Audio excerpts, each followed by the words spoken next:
Kasih lanjutan ya. Ini saya sampaikan. Umpama saya ini goblok, umpama saya ini tolol, umpamane saya ini ODGJ atau bagaimana ya. Itu urgensi kepentingan Anda kepada saya apa gitu. Jadi komentar Anda itu kok meremehkan orang gitu. Bahkan di sana di belakang itu ada kakak saya. Ya kakak saya anaknya Pak D saya ya jadi camat. Saya punya saudara, keluarga, punya suami, punya istri, punya anak dan lain sebagainya. Itu Anda kok membabi buta sampai mengata-ngatain saya seperti itu. Saya seorang penderita ODGJ, padahal Anda ini pramuka. Pramuka itu harus suci dalam pikiran, perkataan, dan perbuatan.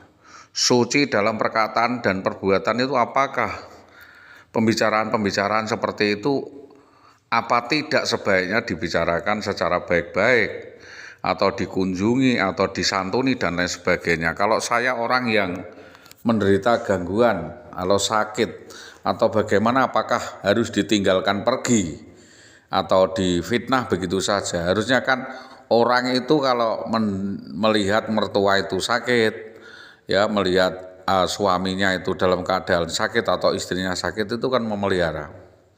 Harusnya kan menjaga, mencari obat, mencarikan obat, membantu, memberikan makanan dan lain sebagainya. Kalau bukan kok ditipu daya seperti itu lalu ditinggalkan begitu saja, itu kan merupakan bentuk dari rekayasa penelantaran berlarut-larut. Jadi yang saya laporkan ini adalah bentuk penelantaran berlarut-larut yang dilakukan oleh Indah Wayu Widiawati kepada kami, terutama kepada saya, kepada anak-anak saya, kepada ibu saya, keluarga saya, dengan modus mengibuli seperti itu, menipu daya, merancang suatu peristiwa kejadian yang akhirnya peristiwa yang dirancang itu sendiri, dia itu sebagai subjek sekaligus sebagai objek, korbannya sendiri dengan membuat NPD atau playing victim. Jadi di situ ada suatu permainan yang dilakukan oleh Indah Wayu Widiawati. Makanya itu kami tidak segera terjun atau tidak meminta kepolisian untuk menangani. Yang menangani saudara Indah Wayu Widiawati itu harusnya rumah sakit jiwa. Jadi rumah sakit jiwa atau psikolog. Adanya kelainan psikologis yang diderita oleh saudara Indah Widiawati itu justru yang ditangani itu adalah dua orang ini gangguan jiwa semua ini.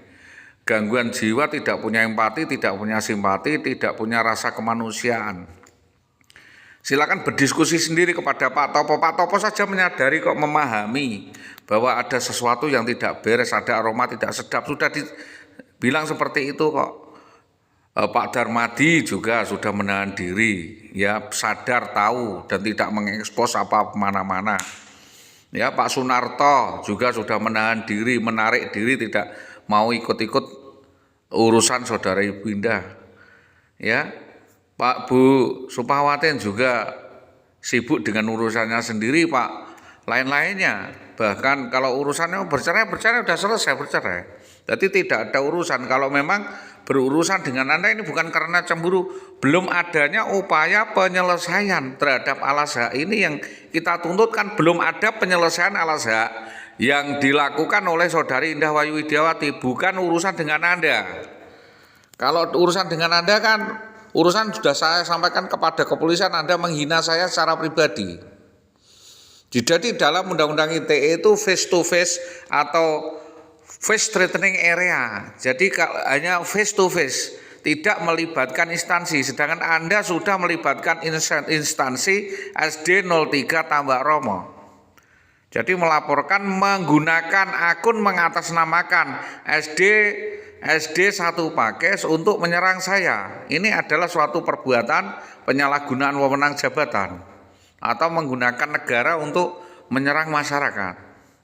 Jadi ini saya sampaikan kepada Dinas Pendidikan Koordinator Tambak Romo untuk memberikan peringatan atau teguran atau catatan terhadap saudara Rio Singgih atau Jaryo itu agar memiliki martabat, memiliki marwah, di mana dia sudah mengganggu marwah martabat keluarga saya dengan mencemarkan saya dan maaf istri saya, baik secara langsung maupun tidak langsung. Dia sudah melecehkan istri saya. Dia merangkul-rangkul istri saya, memoto dan lain sebagainya. Apakah itu ada hubungan khusus? Saya kan cuma bertanya, apakah ada hubungan khusus? Silakan jawab. Kalau tidak, iya gitu aja kok. Repot. Kalau nggak mau jawab ya sudah, jangan dijawab, kan begitu. Jadi dalam hal kontekstual yang saya sampaikan selama ini adalah sebuah pengakuan Anda. Anda ini ada hubungan khusus dengan Indah Wayu Widiawati atau tidak, kan itu. Jadi jawabannya kan silakan Anda berhubungan dengan wartawan, menulis, memberikan pernyataan, tidak seperti itu namanya genocide. Saya cuma bertanya, apakah Anda ada hubungan khusus dengan saudara Indah Wayu Widiawati atau tidak? Jawabannya iya atau tidak, begitu aja kok repot. Kalau tidak tanggung jawabnya, kalau iya ya ada tanggung jawabnya apa. Kalau tidak Anda silakan tuntut saya, kan begitu. Kalau tidak ada hubungan khusus, ada fotonya kok. Anda mengatakan tidak kenal dengan Indah Wayu Widiawati itu nggak mungkin. Wong Anda foto-foto di dalam gua, foto sampai ke Bali dan lain sebagainya, itu adalah permasalahan yang saya pertanyakan. Dan saya tentunya permasalahannya adalah secara pribadi saya dengan Anda, tidak ada dengan orang lain atau dengan instansi. Dengan instansi sudah saya sampaikan sejak dulu, di SD 03 Tambak Romo saya tidak ada masalah, di SD 1 Tambak Romo saya tidak ada masalah, di SD 3 Tambak Romo tidak ada masalah, SD 2 Tambak Romo saya tidak ada masalah. Itu yang dapat saya terangkan dan menjadi perhatian semua pihak. Assalamualaikum warahmatullahi wabarakatuh.